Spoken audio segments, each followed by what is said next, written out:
তো এই বই আমরা সবাই ইতিমধ্যে জেনেছি যে মোটামুটি 25টা দৈনিকের প্রথম পৃষ্ঠা মানে এখানে সংরক্ষণ করা হয়েছে, তার যাতে বোঝা যায় যে হেডলাইনগুলো কী ছিল, ওই পত্রিকার দৃষ্টিভঙ্গিটা কী ছিল। প্রত্যেকটা দিন তো আসলে ওই সময় গুরুত্বপূর্ণ ছিল, এবং ওই সময়টায় সংবাদপত্রের ভূমিকা কিন্তু অনেক গুরুত্বপূর্ণ হয়ে উঠেছিল, যেটা আমি এর আগেও বিভিন্ন জায়গায় বলেছিলাম যে বিশেষত যখন ইন্টারনেট বন্ধ করে দেওয়া হলো এবং ইলেকট্রনিক মিডিয়াটা একেবারেই সরকার নিয়ন্ত্রিত কবজায় ছিল, ফলে আমার কাছে মনে হইতেছিল যে সংবাদপত্রের আগের যুগে সংবাদপত্রের নিউজ হেডলাইন গুরুত্বপূর্ণ হয়ে ওঠে ওই সময়টা, এবং আমরা কিন্তু ওইটা আমাদের উপর খুব প্রভাব রাখতেছিল সেই সময়টা।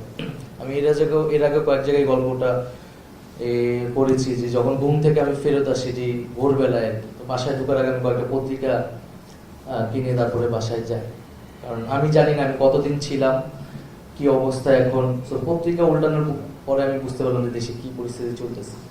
তো ওই জায়গায় পত্রিকার সংবাদপত্রের একটা ইতিবাচক ভূমিকা ছিল, সংবাদপত্রের লিস্ট তথ্যগুলো আমরা পাইতাম। আবার এটা নেতিবাচক উদাহরণও আছে, অনেকে উল্লেখ করলেন সেগুলা, সংবাদপত্রগুলা কিভাবে ন্যারেটিভগুলো সেই সময় বিল্ড করছে। কিছু কিছু সংবাদপত্র আন্দোলনকে সংঘর্ষ হিসেবে দেখানো, এবং যেহেতু এটা 16 তারিখ থেকে নেওয়া, 16 তারিখ খুব গুরুত্বপূর্ণ। আবু সাইদ মারা যায়, শহীদ হয়, আরো 6 জন সেদিন শহীদ হয়।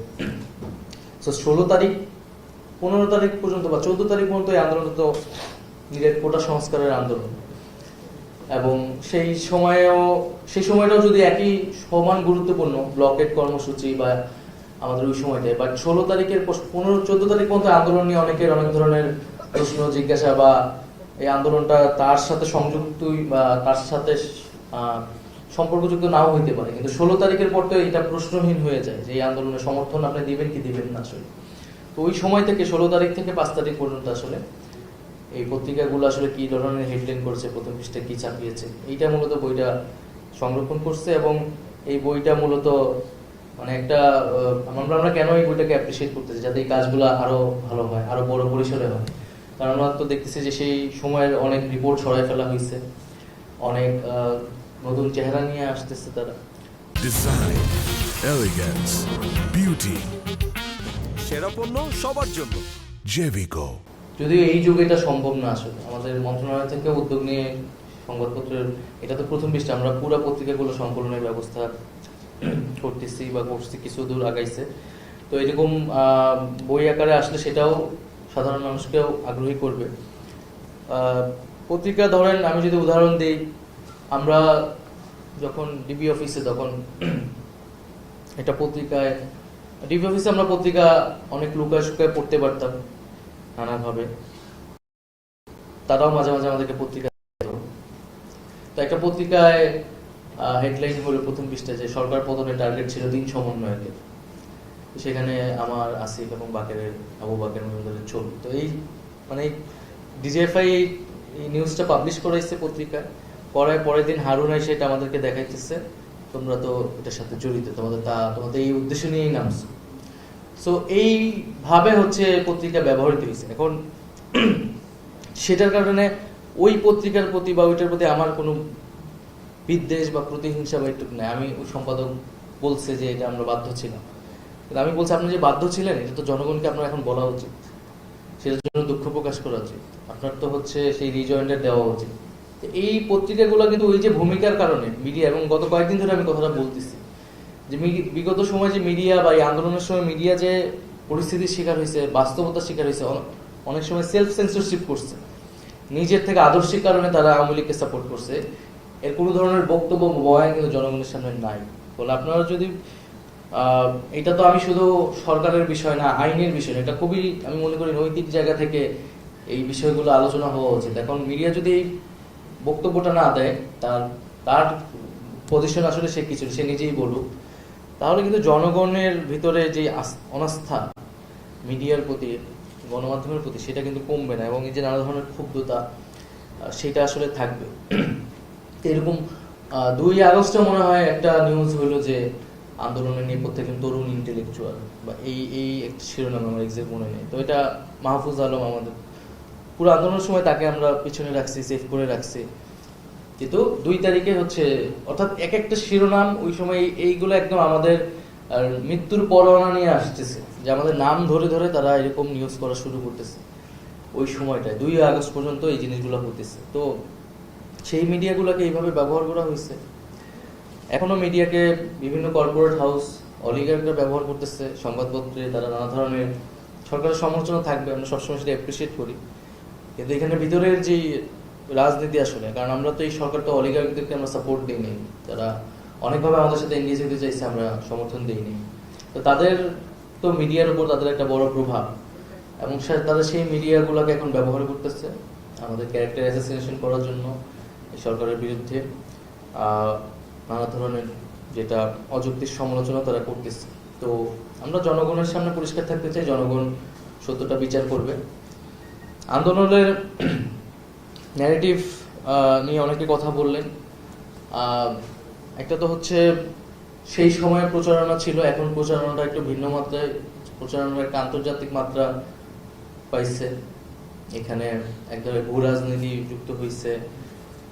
তো আন্দোলনের সময় দুষ্কৃতিকারী, আন্দোলনের সময় যারা, এবং যেটা হয়েছে ভাগ করার চেষ্টা করছে এবং আমাদেরকে বারবার বোঝানোর চেষ্টা করছে, তোমরা তো সাধারণ ছাত্র, কিন্তু এখানে আন্দোলনকারীদের দুষ্কৃতিকারী ঢুকছে, পলিটিক্যাল অ্যাক্টিভিস্টরা ঢুকছে, বিরোধীরা ঢুকছে, ফলে এটা তো বিরোধীদের আন্দোলন।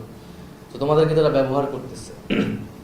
তো আমাদের জায়গা থেকে যেটা আমরা এটা ওপেন রাখছি সবসময়, পলিটিক্যাল কাউকে যখন রাজনৈতিক কর্মীরা আসছে বা বলা হইতেছে, আমরা এটাকে ডিজাউন করি না। আমরা 23 তারিখের যে সংবাদ সম্মেলনটা আমরা করি ডিআরই থেকে, তো ওই সংবাদ সম্মেলনে কিন্তু ওইটা ছিল একটা লাস্ট আমাদের একটা, আমরা কি পজিশন নিব আসলে, কারণ কোটা প্রজ্ঞাপনটা দিয়ে দিচ্ছি।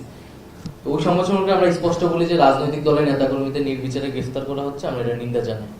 অর্থাৎ রাজনৈতিক দলের নেতাকর্মীদের, বিরোধী রাজনৈতিক দলের নেতাকর্মীদেরও আমরা আমরা এই আন্দোলনের অংশ মনে করতেছি। সে রাজনৈতিক উদ্দেশ্যে এখানে আসে না, তার রাজনৈতিক পরিচয় এখানে গুরুত্বপূর্ণ না। এই আন্দোলনটা ন্যায্য, ন্যায় বিচারের জন্য আন্দোলন, প্রতিরোধের আন্দোলন হচ্ছে, এখানে সবাই আসতে পারবে। ফলে এই ন্যারেটিভগুলো তারা করতে চাইছে, আমাদের সাইকোলজিতে দিতে চাইছে, কিন্তু তারা শেষ পর্যন্ত আসলে সফল হয়নি। এবং আন্দোলনের ন্যারেটিভ এখন যেভাবে বিল্ড হইতেছে, আমাদের দুর্বলতা হচ্ছে যে আমরা নিজেরা যারা নানা পক্ষ আন্দোলন করছি, তারাও নানা ন্যারেটিভে বিভক্ত হয়ে গেছে। অবশ্যই আন্দোলনকে দেখার দৃষ্টিভঙ্গি আলাদা থাকবে, আলাদা আলাদা রাজনীতি এর সাথে যুক্ত, কিন্তু আমরা নিজেরা যেহেতু শক্ত ন্যারেটিভ যদি তৈরি করতে পারি, তাহলে আমাদের শত্রুপক্ষের ন্যারেটিভ সেটা কিন্তু প্রভাব বিস্তার করবে।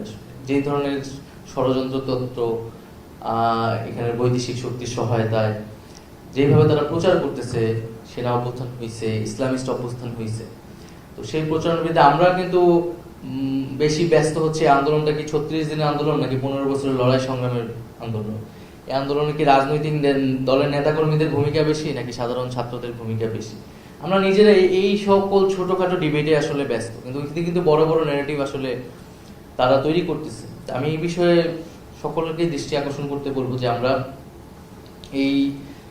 এই যে ছোটখাটো বিষয়ে আমরা বিভেদ না করে পুরো আন্দোলনটাকে আমরা যাতে, আমাদের লড়াইটা যেটা আসলে এখন তো যে তথ্য যুদ্ধ চলতেছে, ইনফরমেশন ওয়ারটা এখন চলতেছে সোশ্যাল মিডিয়ায়, ইন্টারন্যাশনাল মিডিয়ায়, সেই জায়গায় আমরা আমাদের আন্দোলনটাকে ব্যাখ্যা করি। আন্দোলনটাকে আমি মনে করি জুলাই আন্দোলন অনেক অনন্য ঘটনা বাংলাদেশের ইতিহাসে এবং হয়তো পৃথিবীর ইতিহাসে হয়তো আমরা এখনো করে উঠতে পারিনি।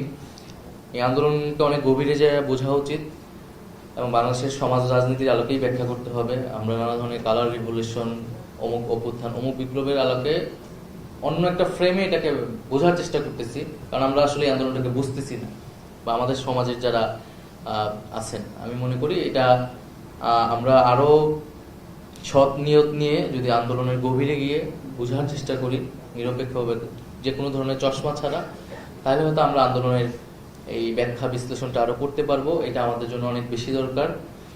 এবং আমি আদর্শ প্রকাশনীকে বিশেষভাবে ধন্যবাদ জানাচ্ছি, বইটা প্রকাশের তারা ব্যবস্থা করে দিয়েছেন, এবং এর আগেও ফ্যাসিবাদী সরকারের সময়ও তারা বিভিন্ন এই ধরনের গণতান্ত্রিক চিন্তার বইগুলোকে তারা প্রকাশ করছে, উৎসাহিত করছে, এবং সেটার জন্য তারা নিপীড়নেরও শিকার হয়েছে। তো আজকে পর্যন্ত তারা সেটা অব্যাহত রাখছে, এই জন্য আমি আদর্শ প্রকাশনীকে ধন্যবাদ জানাচ্ছি। আর সর্বোপরি আমি বলবো যে আমরা মাঠে আছি, ফেব্রুয়ারি মার্চ ছাত্র জনতা মাঠে থাকবে, রাজপথ তাদের দখলেই থাকবে। ফলে আমাদের আমাদের যে প্রতিরোধ, সেই প্রতিরোধ আমরা অব্যাহত রাখছি, আমরা জারি রাখতেছি এবং যে কোনো সময়ের জন্য আমরা আসলে প্রস্তুত। এখানে নানা ধরনের ফাটল, নানা ধরনের ভয় এবং আতঙ্ক আসলে ছড়ানোর চেষ্টা করতেছে। তো এই ধরনের ভয় আতঙ্ক দিয়ে আমাদেরকে আসলে পিছনে ফিরে নিয়ে যেতে পারবে না। এবং আমরা ইন্ডিয়ান গভর্নমেন্টকেও এর আগেও বলেছি, আবারও বলবো বা বলতেছি যে তারা শেখ হাসিনাকে আশ্রয় দিচ্ছে, এটা তাদের একটা ব্যাখ্যা আছে। আমরা আমাদের জায়গা থেকে, কূটনৈতিক জায়গা থেকে, আইনি জায়গা থেকে শেখ হাসিনাকে ফেরত চাবো। কিন্তু শেখ হাসিনা সেখানে থেকে যদি রাজনৈতিক কর্মকাণ্ড করে, এর দায় ভারত সরকারকে নিতে হবে। সে যদি ভারতের থেকে তার বক্তব্য প্রচার করে, রাজনৈতিক মিটিং করে, তো এটার দায় অবশ্যই ভারতকে নিতে হবে এবং ভারত সরকারের কাছে আমরা এটার জবাব দিতে চাই। ধন্যবাদ সবাই। আসসালামু আলাইকুম।